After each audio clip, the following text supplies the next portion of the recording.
Madame, Monsieur, bonsoir. Content de vous retrouver. Moi, j'ai le plaisir de remplacer Mano Granier. J'espère que je serai à la hauteur de la tâche. Malheureusement, ça commence pas bien puisqu'on a une assemblée uniquement avec des hommes. À ma gauche, Gilbert Pagot, historien, militant bien connu. Bonsoir Gilbert. Bonsoir à tout le monde et à tous les téléspectateurs et téléspectatrices. Bonsoir Michel Branchy, rédacteur en chef de Justice. Eh bien, bonsoir à toutes et à tous. Là, je vous retrouve, il n'y a pas de problème. Eddie Citizen Kenmarajo, bonsoir. Patron de presse. La comparaison m'honore, je suis désolé. Merci, j'y ai pensé en comme tout cas, ça. Merci beaucoup. Je suis désolé, j'ai pensé à Orson Welles. Je préfère Orson Welles à Citizen Kane. Je pense bien. Et à Eddie Marajo. Et Daniel Compère, bonsoir, rédacteur du Progressiste. Bonsoir à tous et à chacun. Et dans tous, je mets aussi toutes. Voilà. Nathalie Josse n'est pas là ce soir, elle est retenue par ailleurs. C'est dommage parce que la première question était pour elle. On a vu des images dans la semaine d'une journaliste de France Antilles, c'est Léla Salle, qui aurait été un peu bousculée par un policier, de même qu'un caméraman de Martinique Première, c'est Guillaume Fressinet. Il paraît qu'il y a une plainte de Martinique Première. Il y a un communiqué, en tout cas, du Club Presse. Alors, la question, c'est scandaleux ou c'est un épiphénomène? C'est un policier, deux policiers, un qui aurait mimé des flashballs, un flashball, un qui aurait balancé un gaz lacrymogène et celui qui a bousculé la journaliste. Est-ce qu'il y a un souci avec notre police? Gilbert? Moi, si on devient policier, on a au moins la formation qui fait que lorsqu'il y a quelques personnes qui ont envoyé 2 ou 3 sacs de sargasses, c'est pas dramatique. Je veux dire que oui, ils n'avaient pas à s'énerver comme ça et à bousculer parce que les images quand même sont suffisamment explicites. Moi, je trouve que il sait certainement pas faire son boulot et moi, j'espère que non seulement que sur le plan professionnel, il va être sanctionné, mais que sur le plan de la justice, s'il y a plainte, qu'il soit poursuivi. Michel Oui, par définition. Bon, j'ai lu les versions, bien entendu contradictoires, des faits, par la presse et par le syndicat Alliance. Bon, le syndicat Alliance disant que les gens n'avaient pas de brassard de presse, qui par conséquent, mais oui. Donc, par définition, je pense que le fait de bousculer un journaliste qui crie quand même « je suis de la presse », La police prétend que les journalistes n'étaient pas clairement identifiés. Parce qu'il y en avait un qui avait une caméra. Oui, Fressinet avait quand même une caméra, il me semble. Alors, je crois qu'il faut effectivement, par définition, condamner ce type d'action. Et puis, je crois que nous avons une situation plus globalement en Martinique, nous l'analysons ici chaque semaine, qui est une situation où nous savons très bien que s'accumulent des tensions sociales et par conséquent, il faut que, d'une manière générale, chacun garde son sang-froid. Et il faut appeler chacun à la maîtrise. Alors je ne vais pas prendre le mot retenu parce que le mot retenu a été employé par M. Macron à l'égard d'Israël qui massacre les Palestiniens. Je dirais quand même une certaine attitude républicaine, voilà. Le préfet, me semble-t-il, a dit la police a fait son boulot, quoi. Enfin, je synthétise. Oui, c'est normal. Eddie, je ne sais pas. Bon, la première chose qu'il faut faire, c'est condamner toute forme de violence envers la presse. Ça, quelles que soient les situations, quelles que soient les excuses, etc. Bon. Et puis, nous, on est là comme nous sommes des témoins, nous sommes des analystes. Il y a, malgré tout, un certain nombre de choses qu'il faut signaler. On n'est pas obligé de franchir les grilles de la préfecture pour aller bien étaler les sargasses sans mesurer que, de toute façon, il y aura... vous allez être rattrapé par la patrouille. Bon.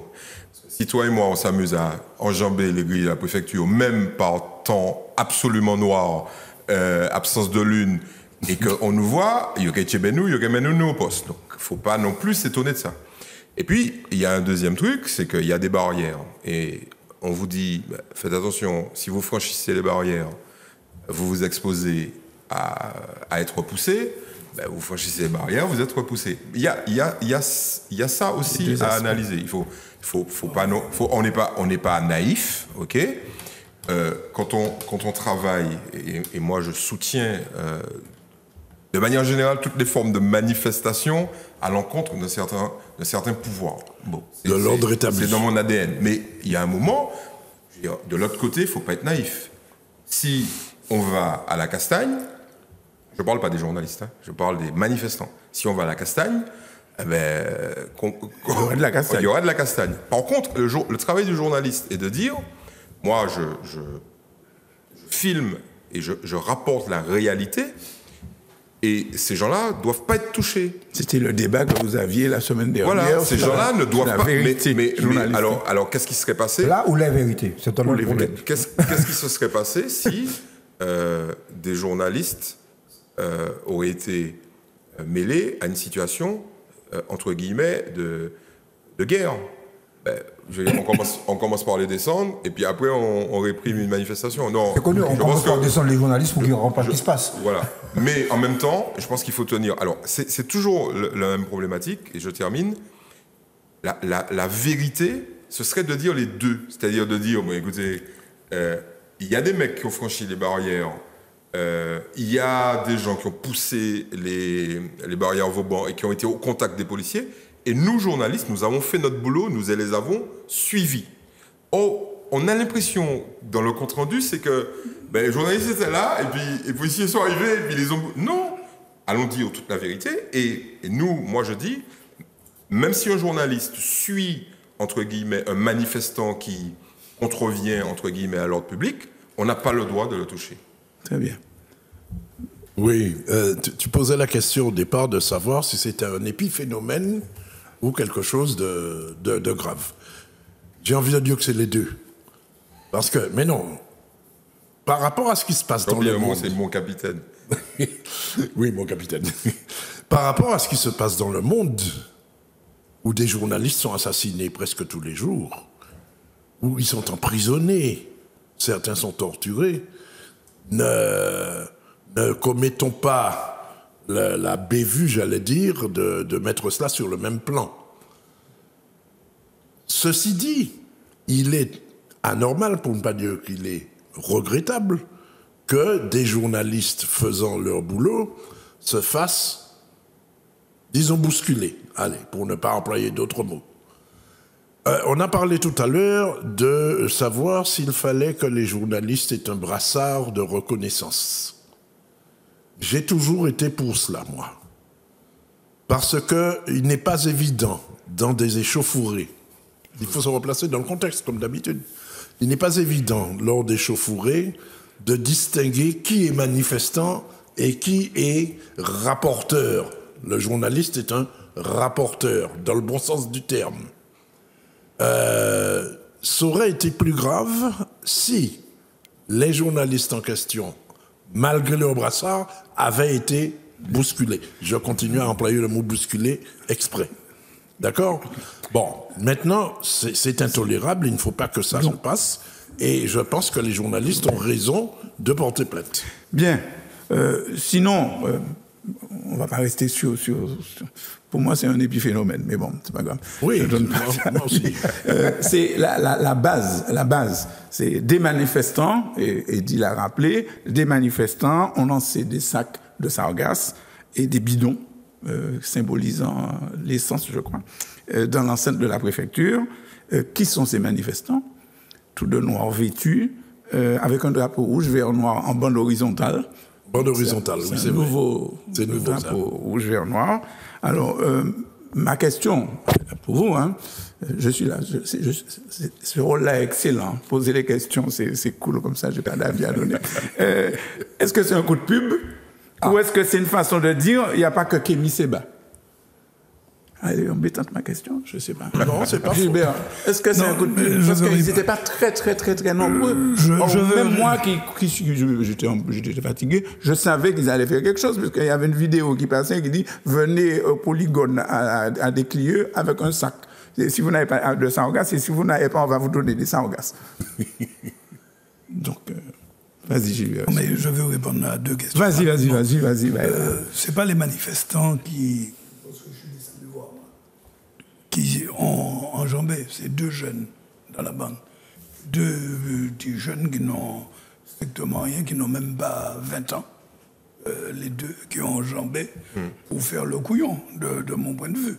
Et que la police les tienne et les retienne au moment, moi, ça, à la limite, je veux dire... C'est de bonne guerre. C'est de bonne guerre. Mais ce sera leur titre de gloire. Ce sera leur titre de gloire. Bon. Encore que moi, je trouve qu'une fois qu'on avait pris les noms, c'était pas la peine de les garder jusqu'à très tard. Jusqu'à très tard, parce que ça, au contraire, permettait à la manifestation de continuer. Bon, mais peu importe, ça c'est un premier élément. Deuxième élément, les manifestants, ils étaient entre 60 et 70. Ouais. Et dans ce pays, c'est toi qui parlais de contexte tout à l'heure, tout le monde se connaît. Les policiers connaissent Guillaume Brésiné, qui n'est pas mon ami, je le connais. Et Lélia Mitouche, je la connais aussi. Et je pense que dans un boulot de policier, on les connaît encore mieux que moi. Hein? Moi, de mon point de vue. C'est pour cela que cette espèce de bousculade, cette espèce de violence, cette prise de position du syndicat Alliance. Moi, je ne veux rien critiquer, mais le syndicat Alliance a une idéologie. C'est Le Pen. Je reste gentil. C'est Le Pen. J'ai remarqué. je reste gentil. Il n'y a pas de problème. A une idéologie qui est celle et d'ailleurs, dans leur communiqué, leur justificatif, ils disent il n'y a pas de truc, ils auraient dû avoir un brassard, etc. Et tout. Si les policiers me font croire qu'ils ne connaissent pas tous les gens, tous les manifestants, tous les journalistes, moi, je n'y crois pas. Hein. Alors, personnellement, je trouve que c'est de la violence. Maintenant, oui, je pense qu'il y a eu volonté de faire un coup de pub de la part de ceux qui ont appelé la manifestation. Et que cette volonté de faire un coup de pub à la fois, moi je comprends que les gens soient exaspérés par l'histoire des sargasses. On reviendra. Ça, je peux comprendre les coups. J'ai d'ailleurs regardé la manifestation. Une majorité de femmes et de jeunes. C'est quand même assez impressionnant. Et des gens qui sont restés les mains nues. Et lorsque les policiers ont frappé et ils sont restés là, je regardais à 25 mètres, il y a plein de pierres par terre. Je n'ai pas vu un seul manifestant aller prendre des pierres pour aller à la castagne. Il dit ça avec une espèce de nostalgie. Se souvient. Quand nous faisions des manifestations, c'était pas tout à fait comme ça. Mais non, mais moi je regardais. Je suis allé regarder quand même. Tu ne leur as pas dit, bon les mecs, qu'est-ce que vous faites? Non, il y a du matos. J'étais vraiment le spectateur. Mais il y avait là des pierres, ils ne sont pas allés à la castagne. Et les gens sont restés là demandant la libération des deux jeunes, etc. Et ça durait tout un certain temps. Bon, moi, ce qui m'a embêté dans cette manifestation, non pas qu'elle ait été faite, mais qu'elle soit venue un petit peu comme quelque chose qui venait en contradiction avec ce qui était annoncé pour les 3 jours suivants. Et les 3 jours suivants, c'était quand même une manifestation annoncée par des syndicats, annoncée par des organisations. C'était l'association des maires, c'était des élus, c'était les médecins, c'était au moins 2 syndicats et tout. Et je trouve que aller faire une manifestation à 50 ou 60, 70, disons, quand on pouvait attendre des milliers de gens dans la rue 48 heures plus tard, ça me paraissait quand même un petit peu en concurrence inutile. Voilà. Alors, je réponds à ta deuxième question. Effectivement, il ne faut pas se voiler la face. Nous sommes en face d'un groupe minoritaire qui veut se faire connaître et qui, par des actions auxquelles il veut donner un caractère symbolique, sinon la force du nombre. Alors, C'est trotskiste. Il n'ose pas le dire, mais c'est la méthode. Au contraire, c'est stalinien. C'est Staline. Merci Gilbert. Cette manière de faire est plutôt stalinien. La stratégie de départ, on n'est pas nombreux, c'est trotskiste. Et puis Non, après, non, quand on est beaucoup plus nombreux, alors ça là, devient Non, mais la stalinien. méthode, on va pas faire un discours, non, on va pas le faire, Gilbert. Alors là, Je ne connais pas de méthode stalinienne, moi. tu ne connais pas. Mais c'est parce que je te laisse la paternité Continue, Michel, continue. C'est de la provocation. En tout cas, moi je crois, par conviction, que pour ce type de problème, les sargasses, c'est l'action de masse. C'est-à-dire précisément les associations, les élus et le rassemblement. Parce que les maires sont déjà des députés, parlementaires, la collectivité territoriale de la Martinique, la même semaine, a voté à l'unanimité une motion extrêmement dure à l'égard du gouvernement en disant qu'il y avait du retard à l'allumage, qu'on attendait. Bon. Et il y avait effectivement une mobilisation qui était prévue, en plus sur l'hôpital. Deux problèmes cruciaux de la Martinique. Donc, moi je crois qu'effectivement, ça peut masquer des actions de fond qui posent des problèmes de société. Parce que derrière la question des sargasses, il y a d'autres problèmes. Il y a d'autres problèmes. Et moi, j'étais même pas loin de penser que cette action de ville morte aurait dû se faire sur un champ revendicatif plus large. Parce que la situation de la Martinique nécessite de mettre le gouvernement français en face de ses responsabilités. Voilà. Moi, je trouve ça un peu paradoxal. Moi, j'ai beaucoup de respect pour les luttes anticoloniales. Et moi, je trouve très paradoxal de manifester contre un gouvernement que l'on considère comme un gouvernement colonial. En fait, je ne fais que citer la prose, sur des problèmes, le problème des sargasses, qui concernent ce gouvernement colonial. Et moi, je trouve ça totalement paradoxal. Je me dis, si nous, on veut prendre et cultiver notre rapport à la fois à notre identité et à notre choix politique, je vais peut-être être vulgaire, mais on s'en fout du gouvernement, quoi. Tu vois ce que je veux dire? C'est comme les gens qui sont profs de français et qui sont indépendantistes. Moi, il y a quelqu'un pour qui j'ai vraiment beaucoup de passion, c'est Marc Pulvar, qui dit, mais attendez les mecs, allons arrêter cette espèce d'antagonisme permanent. Alors, je ne dis pas, mais non. Ça me fait bondi ou ça? Non, mais vas-y, bondi. Bon, moi je dis. Moi, ça me fait penser à ce que je disais. Vous êtes autonomiste, vous êtes communiste, et vous êtes fonctionnaire. Non, mais j'ai quand même le droit d'aller jusqu'au bout. Je n'attaque pas les fonctionnaires. Hein. Il parlait professeur de français. Les professeurs de français. Indépendantiste. C'est Moi, très ciblé. Moi, j'ai beaucoup de respect pour tous les fonctionnaires. Je dis la chose suivante. On ne développe pas une théorie anticoloniale en disant au gouvernement colonial qu'il ne s'occupe pas bien des affaires d'un pays. Voilà. C'est ça la contradiction. De la colonie. De la colonie. Je veux dire, tu ne peux pas dire au gouvernement que tu combats, mais les mecs, vous ne donnez pas assez d'argent aux écoles. Tu dis, on brûle les écoles, on brûle le pays. C'est ça. Ouais.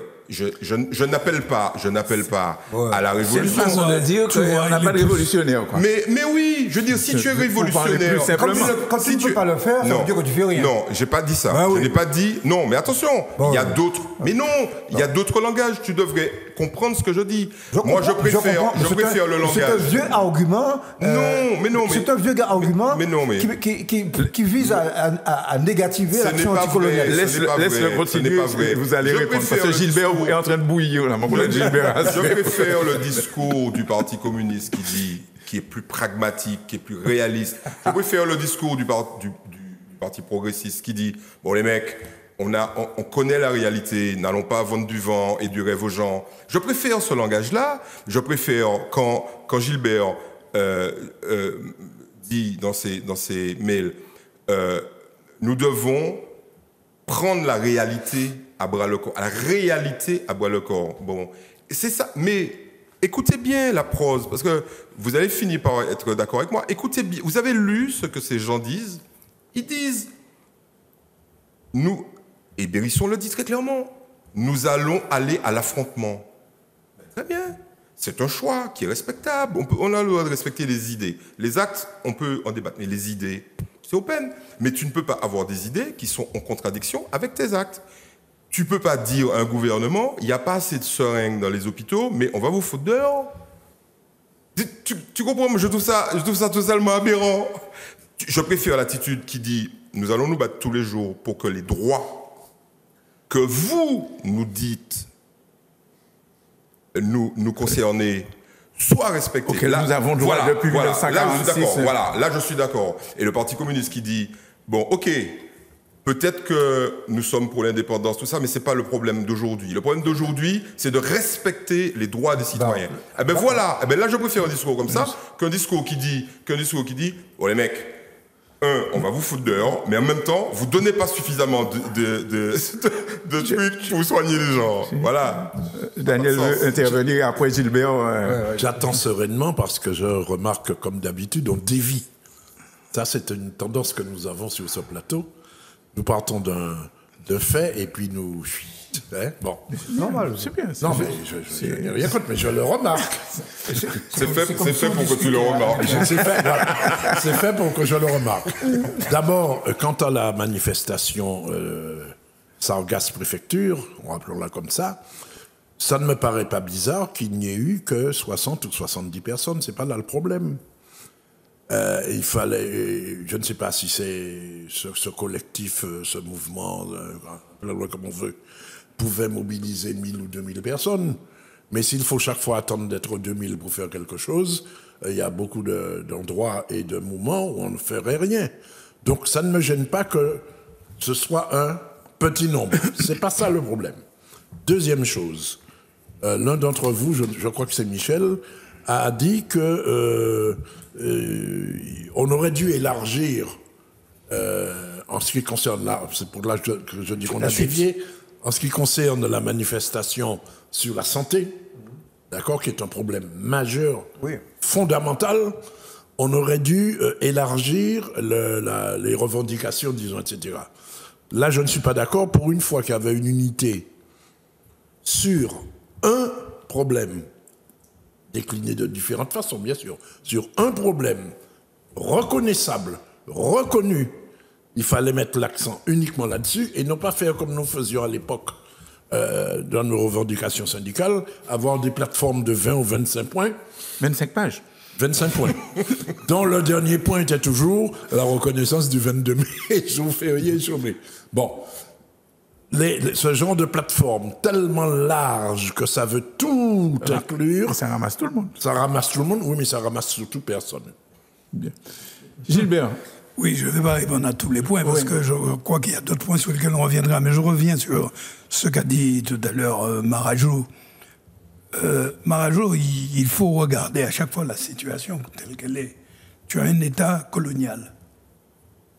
Cet État colonial est maître de tout, en particulier, est responsable de la mer et des sargasses, est responsable des rivières. Non, je crois que maintenant on a donné à la CTR.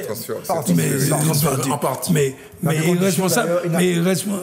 Inavouable. On verra les conditions. Et des après. relations internationales, parce qu'il paraît que les sargasses, ça devient international. Bon. Donc il y a tous ces éléments-là. Et tout comme l'hôpital. Je ne vois pas pourquoi, et moi sans entrer dans le débat avec le groupe de Bérisson, je ne vois pas pourquoi tu t'insurges qu'ils disent vous avez des responsabilités que vous exigez et que vous ne les appliquez pas. Non, je ne m'insurge pas. Bon, et être révolutionnaire, ce n'est pas de dire moi je casse l'école, etc. Au contraire, être révolutionnaire, c'est ne pas casser l'école. Mais j'ai pas dit ça. J'ai pas dit ça. Gilbert, je n'ai jamais dit qu'il faut casser l'école. Je n'ai jamais dit que je m'insurgeais. Il faut enseigner le français. Je trouve. Mais je viens. On est d'accord. C'est le paradoxe que je. C'est le paradoxe. Il n'y a pas de paradoxe. C'est ça qui est. Enfin, pour toi, il y a pas on de essaie de te dire qu'il y a un paradoxe quand il n'y a pas. Moi, j'ai quelqu'un qui me dit « Je suis responsable de la mer. Je suis responsable des 50 pages géométriques, même si maintenant on la donne à la collectivité. Je suis responsable de telle ou telle chose. » Et cette personne ne met pas les moyens pour le faire. Et même quand, quelquefois, il dit « C'est vous qui allez le faire », il ne te donne pas les moyens pour le faire. Moi, je trouve que c'est normal que l'on proteste. Moi, je trouve... Et ça... C'est une formation révolutionnaire. Tout à fait. Mais je trouve protester, mais laisse-moi terminer, que de protester sur des choses qui ne sont pas faites. Alors moi, je reviens, moi je ne vais pas me mettre dans cette émission à venir critiquer Bérisson. C'est pas ça mon problème. Sinon, on va entrer encore dans un autre débat. Mais ce que je veux comprendre, moi, à la limite, ce que je voudrais expliquer à ces jeunes qui étaient là, parce que je t'ai dit qu'il y avait une majorité de jeunes et de femmes, et ça, quand même, ça m'a touché. Ils étaient 70, d'accord. Mais c'est des jeunes qui en ont marre et qui sont venus là. Ceux-là, moi, j'ai envie qu'ils viennent dans notre combat commun. J'ai pas envie de les rejeter. J'ai pas envie non plus parce que des petits jeunes qui n'ont rien compris, qui sont fougueux, etc. Mais moi, je me souviens quand j'avais 17-18 ans, quand j'étais militant, j'étais capable de faire ça aussi. Donc, c'est pas ça qui...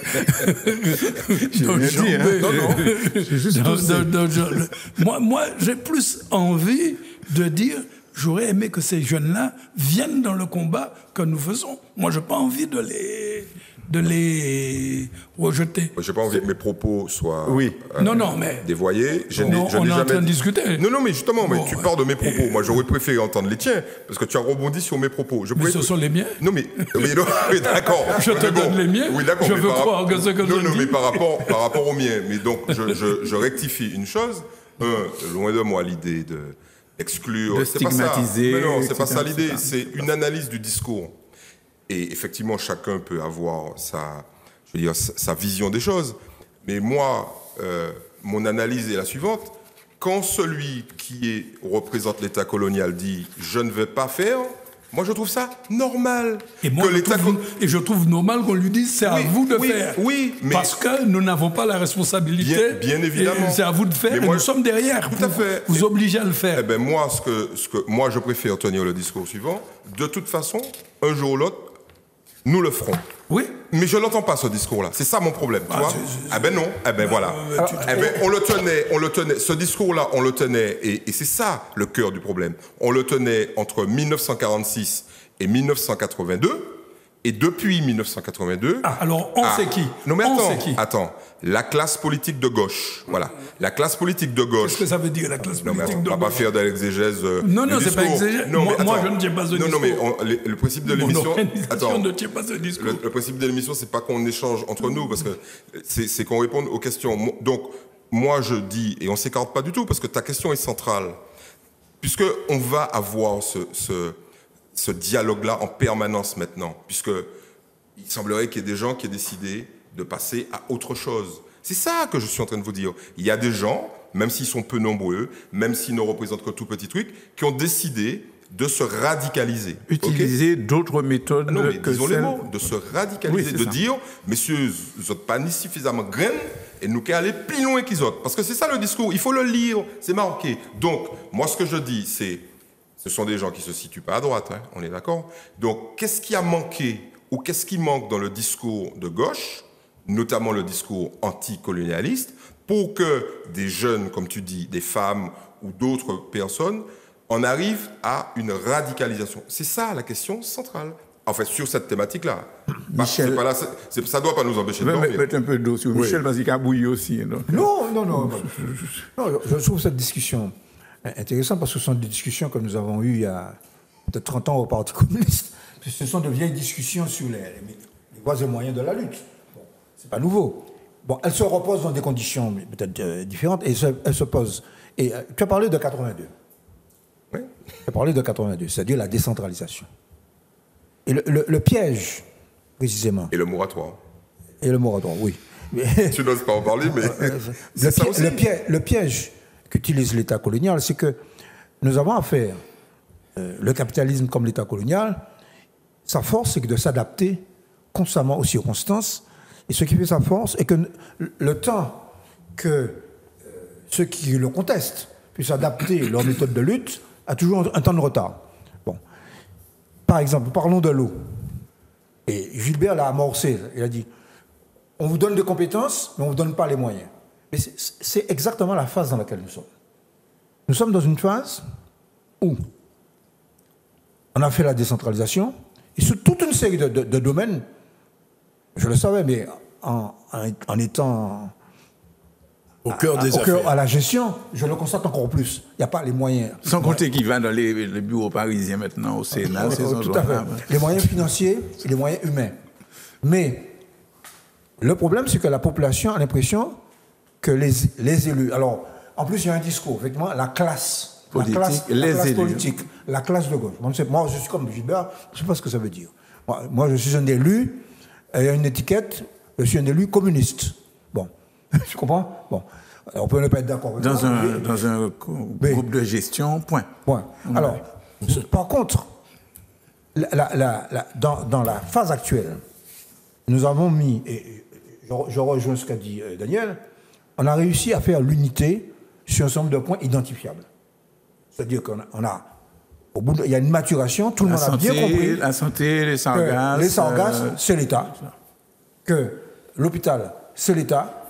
Et le groupe qui a les deux associations qui mènent l'action en concertation avec les syndicats.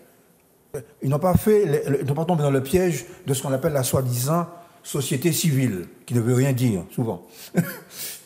Ils ont agi avec les travailleurs de ce secteur, qui connaissent ce dont ils parlent. Et ils ont fait l'autocritique, ils ont dit, effectivement, il y a eu dans la gestion des hôpitaux des méthodes de gestion qui ont effectivement qu'il faut réformer. 30% c'est nous, 70% c'est l'État. Exactement. Et ça a rendu crédible, à mon avis, leur action. Et là... C'est l'épisode d'autocritique. Tout à fait. Ça, c'est révolutionnaire, ça. Mais tout à fait. Il faut savoir, à un moment donné, dire on n'a pas fait ce qu'il fallait. Et là, ils ont obtenu quelques avancées, quand même. Bon, là, il faut quand même reconnaître. Parce que quand on mène une lutte, il faut aussi savoir ce qu'on a pu engranger. On a engrangé 11 millions pour les sargasses, au lieu de 3. Ben oui. on a engrangé une intervention pour la sécurité 28 millions pour les hôpitaux. Et puis, le problème, c'est qu'il y a 115 millions à payer pour les fournisseurs. Pour les fournisseurs, tout à fait. Et ça, donc ça veut dire que la lutte doit continuer et qu'elle doit continuer dans l'unité. Voilà. Bien. Donc, il y a des résultats. Les visites, mais c'était pas les vacances de M. Hulot, quoi. Non, mais l'État, il y a des résultats. Hulot a pris la mesure du phénomène. Ils ont tout intérêt, parce que autant sur les domaines, et Michel l'a bien indiqué, il y a des domaines où c'est l'État, il y a des domaines, ils n'en ont rien à faire. C'est pas leur, et vous allez vous débrouiller. L'État, alors sur ce dossier, j'ai fait une petite analyse historique. L'État, chaque fois qu'on va le chatouiller sur ses domaines de compétences, la réaction est toujours positive. Toujours positive. Chaque fois qu'on l'embête sur des choses auxquelles il s'en fout, alors vous pouvez attendre, hein, c'est clair, vous pouvez attendre. Mais regardez la grande grève des fonctionnaires martiniquais. 1905. Enfin, martiniquais et Daumier, on va dire. Mais surtout martiniquais. Surtout les martiniquais, et c'est la grève qui a duré le plus longtemps. Bon, ça concernait bien le personnel de l'éducation nationale, au départ, et puis plus largement les fonctionnaires. Là, on est sur deux secteurs sur lesquels l'État n'a aucun intérêt à faire durer le plaisir. Aucun. Pour une raison simple, c'est que la valeur symbolique, mais la valeur opérationnelle, c'est-à-dire un hôpital qui s'écroule, alors que il n'y a, entre Porto Rico et Trinidad, il n'y a aucun hôpital capable de traiter des problématiques d'épidémie sévères ou de catastrophes. Aucun, sauf l'hôpital, aujourd'hui, sauf l'hôpital de la MENA. Donc, tu imagines bien qu'on rentre... Mais dans 2 ans, celui de Pointe-à-Pitre. Si il y a arrivé construit. Dans 2 ans et quelques. Si il y a arrivé construit. Oui. Parce que la problématique budgétaire est réelle pour eux. OK? Et c'est pas... Alors, là, tu dis l'intérêt. Mais là, on se heurte à un mur. C'est le mur de l'austérité.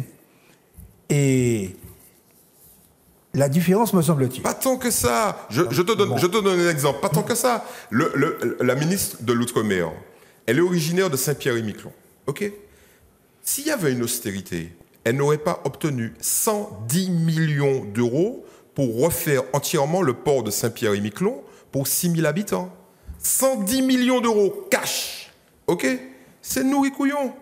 C'est nourri couillon. OK? Il n'y a pas d'argent. Passe-nous pas ni ministre. Mais on vous l'a déjà dit. Le lobbying politique est central dans la modernité. Il est central. Donc, l'État, d'une manière ou d'une autre, va réagir. Ils vont réagir parce qu'ils ne peuvent pas. Ils ne peuvent pas accepter l'idée. Parce que, imagine qu'il y ait un quelconque effondrement, qu'il y ait un quelconque problème. On rentre en période cyclonique. Imagine que le truc passe sur la Martinique ou bien sur la Guadeloupe. On amène les gens où? Bonne question. Bien, donc pour les Sargasses, on attend. Vous y croyez vraiment combien? 11 millions, c'est ça? Il dit entre 11 et 13 millions. 11 et 13 millions avec enlèvement tous les camps. C'est pour les 5 territoires. C'est pas pour nous. C'est pas que pour les 3 millions, c'était pas pour nous seulement. Non plus. Non, mais ça, c'est aussi une astuce. Hein.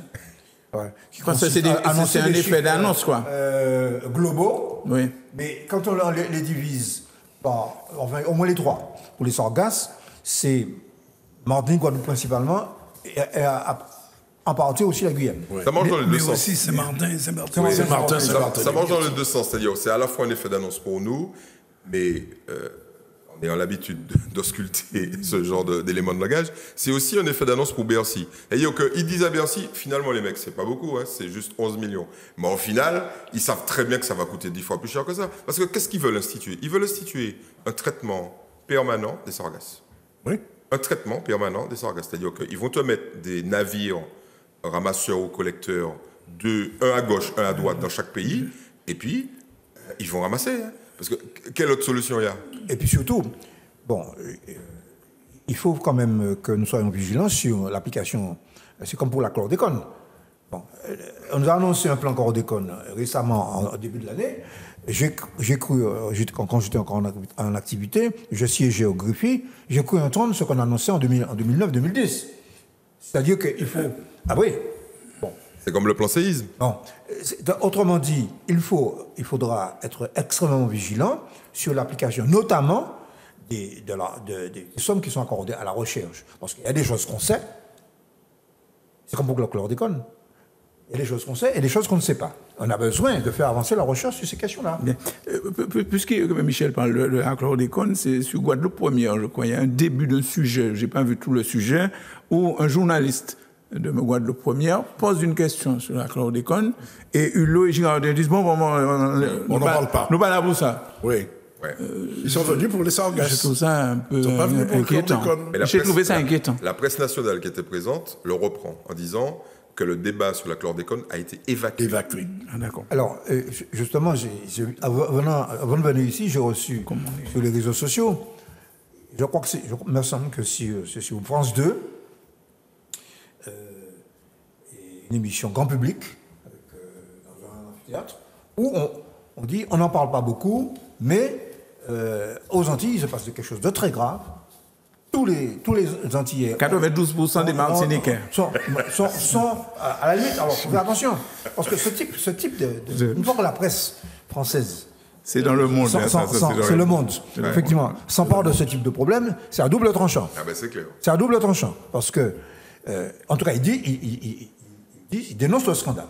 Il dénonce le scandale en citant des données, les études récentes, et notamment l'enquête du Monde. On fait venir la journaliste, comme dans Envoyé spécial, hein, on fait venir la journaliste qui a fait l'enquête et qui livre ses conclusions et qui raconte comment elle a eu du mal à obtenir les éléments d'information. Moi, je pense que ça fait partie d'une espèce de...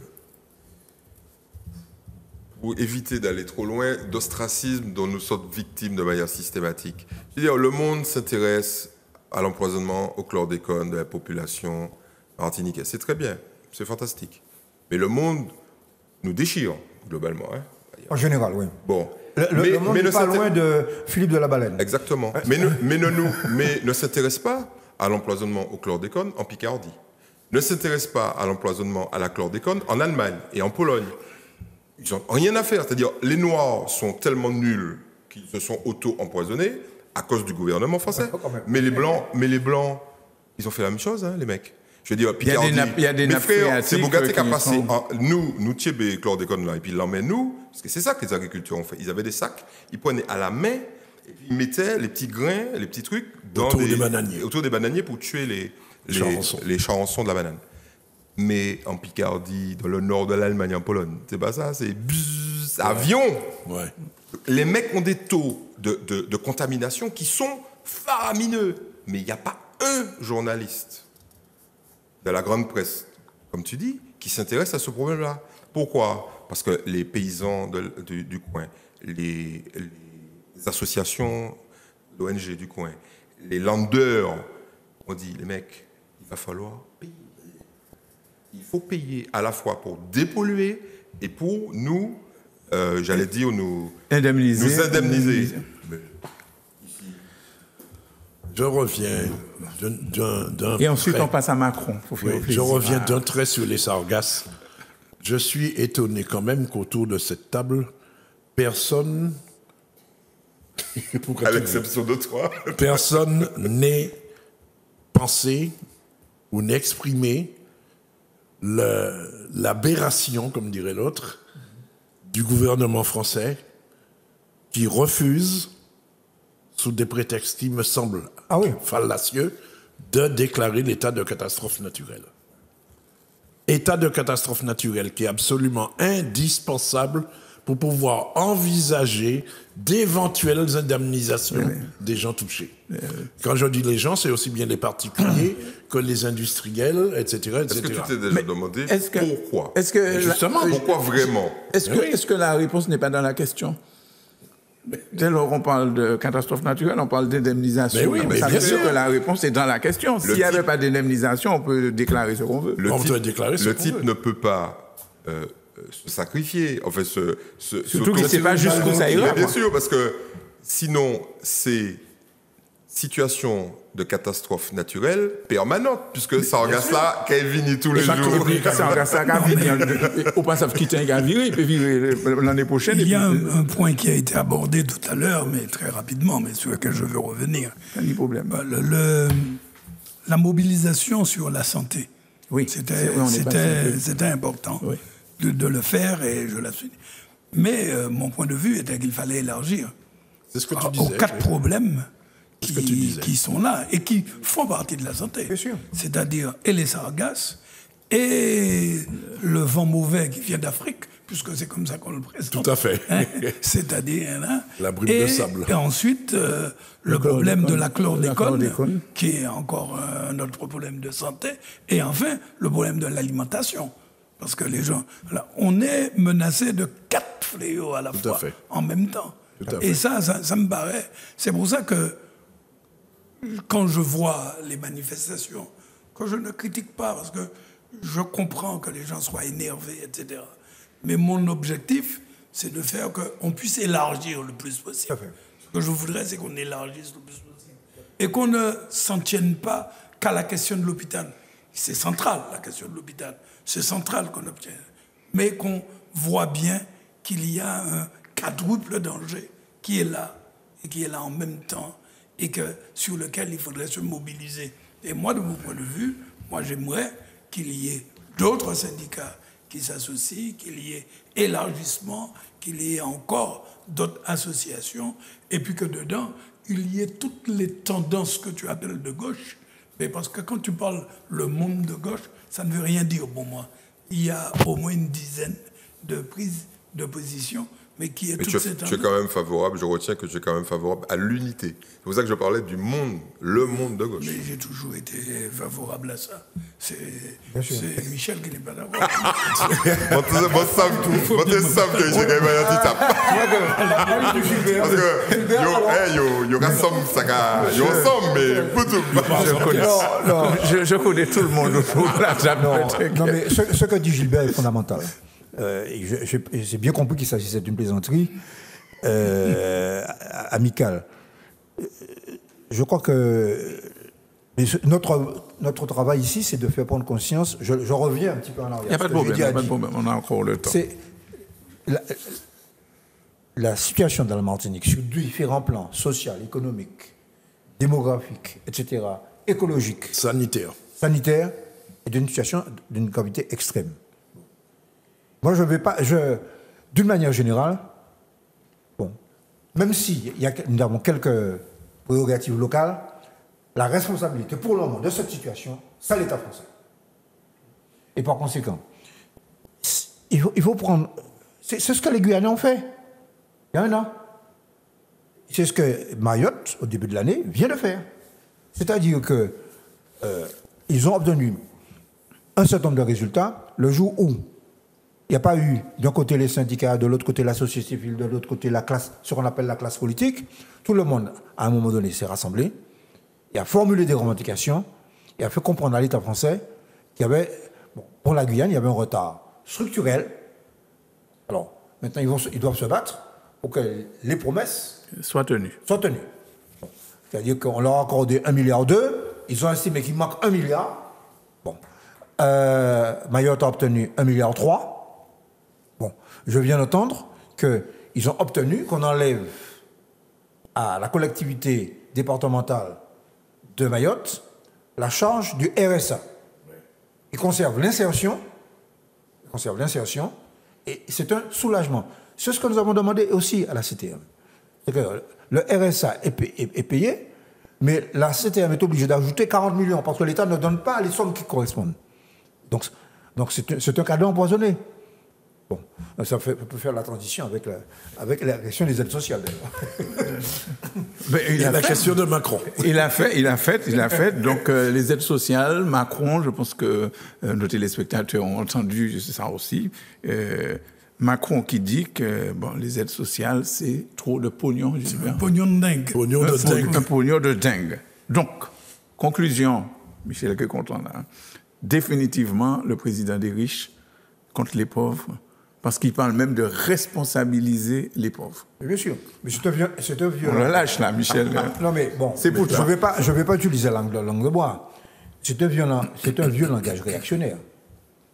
De rendre les chômeurs responsables du chômage, de rendre ceux qui sont les bénéficiaires de l'aide sociale responsables et qui s'installent dans l'assistance, etc., etc. Bon, ça nous ramène au plus près, à Thatcher et à Reagan. C'est le thatcherisme à la française. Et alors, mais moi, je laisse les camarades français. Ce que je voudrais dire, c'est que, ici, dans les DOM, ce discours devrait avoir une résonance encore plus particulière. Je vais citer un chiffre. Les minima sociaux, en France, c'est 6% de la population. Les minima sociaux à la Martinique, c'est 18%. À La Réunion, c'est encore plus. Bon, et on pourrait les décliner. On pourrait les décliner. J'ai là sous les yeux un tableau qui a été fait, c'est pas l'INSEE, c'est le patronat, la FEDOM. C'est pas la CGTM. Il a de bonnes fréquentations. Fédération des entreprises d'outre-mer, FEDOM. Eh bien, c'est beaucoup là cadeau que l'ASS, vous savez ce que c'est que l'ASS? L'allocation de solidarité spéciale. C'est-à-dire que quand on a épuisé tous ses droits au chômage, c'est ce qu'on vous donne. Bon. Eh bien,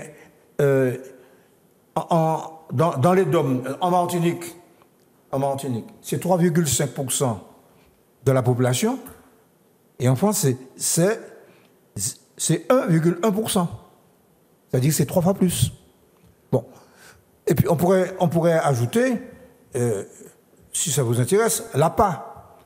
L'allocation, pardon. Alors, et ça c'est très important parce que nous sommes le l'autonomie. département qui vit le plus vite. Pour les personnes âgées. C'est pour les personnes âgées. Bon, autrement dit. Donne les chiffres. Bon, alors, je vais me cacher chez l'APA. Bon. Excuse-moi. On va revenir. Ouais. Bon, en tout cas, l'APA, c'est. Voilà.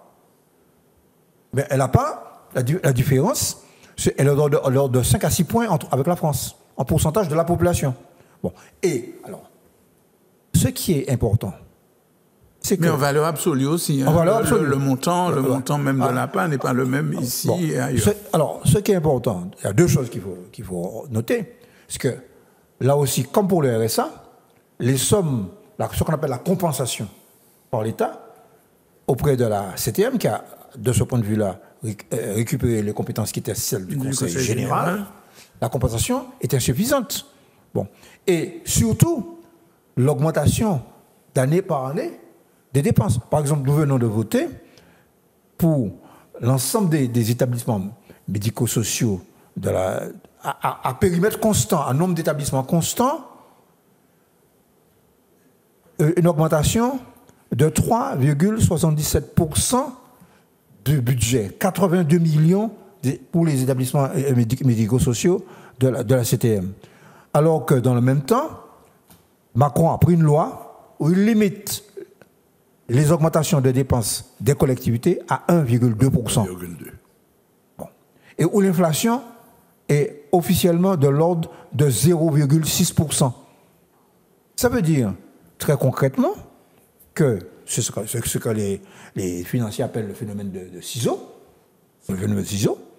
Bon. Et comme nous avons une augmentation accélérée d'année en année du nombre de personnes âgées, bon. Donc, autrement dit, voici un sujet sur lequel il faudrait une réponse cinglante des élus de l'outre-mer. Que cette fameuse réforme de l'aide sociale doit être discutée avec les élus d'outre-mer en tenant compte des conditions socio-économiques. Que ce soit des élus anticolonialistes, que ce soit des élus de droite, que ce soit des élus de gauche, c'est une question qui concerne nos sociétés. Et c'est pour ça d'ailleurs que je vous ai apporté le dernier journal de justice, un impératif, sauver la Martinique. Eddie. Je pense que les choses sont moins caricaturales. Le gouvernement publie un truc qui a un département qui s'appelle Direction de l'information légale et administrative. Et sur le net, ces gens-là disent la chose suivante. Gouvernement français, 2018. Des inégalités persistantes avec la métropole et des retards de développement. Des écarts forts et persistants demeurent entre les Outre-mer et la France métropolitaine dans le domaine socio-économique. Le niveau de vie, le PIB par habitant est inférieur à celui de la métropole dans des proportions allant de 31 à 37%. Les écarts de prix avec la métropole, écoutez le mot, sont considérables. Selon l'INSEE, ces écarts varient de 22 à 38,5% pour les produits alimentaires, etc., etc. Le taux de chômage dépasse de 19% c'est 47%. et atteint 27% à La Réunion, les départements les plus touchés. Ça, c'est le gouvernement français. Bon, donc, les mecs, donc, ils n'ignorent rien de la s'amuseraient pas situation. à publier des trucs comme ça sans en mesurer les conséquences. Parce que, bon, c'est clair. Et je pense que le taux de décrochage scolaire est 2 fois plus élevé qu'en métropole, etc. Bon. La réalité, elle est la suivante. Est-ce que nous devons nous sentir encore plus exclus que ceux qui vont bientôt l'être? Il y en a qui vont... Parce que Macron, c'est donnant-donnant. Donc, celui qui ne peut pas donner va être éjecté. Et ça, c'est une réalité. Et c'est vrai. Et Michel a raison. Par contre, là où Michel... et toi, d'ailleurs, tu oublies de citer le reste de la phrase. Ouais. Parce que vous arrêtez au début. Oui, bien sûr. Il y a le reste de la phrase. Oui, bien sûr. Bon. Je pense qu'il est important. Oui. Attends, Michel, laisse-moi aller. Makakuto. Il est important, et Michel partage cette opinion. Le problème, c'est que j'espère qu'il va le dire. Il est important de remettre de l'ordre dans tout ça. Et vous le savez pertinemment. Il y a eu quoi pendant des années? Il y a eu, depuis 1946, la volonté de chaque gouvernement de mettre une couche. Une couche supplémentaire. Au bout d'un moment, quand tu fais, Il y a un millefeuille quand tu social. fais un Mont Blanc, millefeuille, ok, on aime ça parce que il y a la crème de il y a la coco crème. dedans. Oui, c'est bon. c'est Et puis, bon. il y a- Au bout- et puis, il y a du coco râpé Ah dessus. là, bon, le dernier étage là, est-ce que tu le vois encore? Ouais. Tu le vois pas, ok? Et je suis d'accord à une condition avec Macron, à une seule condition, c'est que on reste à efficacité constante, mais qu'on gagne en solidarité. Par contre, si c'est pour, comme il le dit, comme le Premier ministre le dit systématiquement, dès qu'un journaliste lui dit « Qu'est-ce que vous allez faire avec tout le fric qui rentre ?» Parce que Bercy révise à la hausse de manière systématique les recettes fiscales. Les recettes. Tous les mois. Vous regardez, putain, ouais, regarde-moi ce fric qui est en train d'entrer, qu'est-ce qu'on va en faire? Et Édouard Philippe dit « Le fric supplémentaire qui rentre, et c'est des sommes considérables, ils remettent leur prévision de rentrée fiscale et tous les mois. Ça va servir à désendetter la France. Il faut arrêter de raconter des conneries. 2200 milliards d'euros d'endettement. Ben, moi, je continue. Hein. Puisque cette somme-là ne va jamais être remboursée. Jamais. Il y aura toujours plus de 2000 milliards d'euros d'endettement, tout simplement parce que la France n'a plus la possibilité d'émettre ces petits billets. On revient à la monnaie unique. Voilà, exactement. C'est là où on Donc, revient. Mais, il la faut... France sera obligée de faire comme l'Italie. Il faut... pas de voter pour les mêmes ploucs. Hein. On en parle tout à l'heure. On en parle. Bon.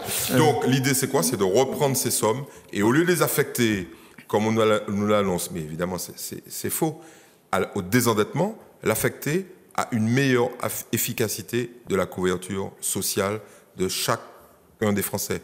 Et l'une des idées qui, à mon avis, me plaît et qui était une idée de gauche, mais qui a été créée par des mecs de droite, c'est le revenu minimum.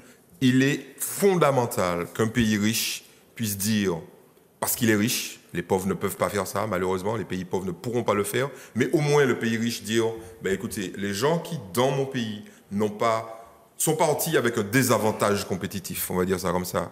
Ces gens-là, il faut rétablir l'équité et leur donner une somme qui leur permette de retrouver cette envie de vivre.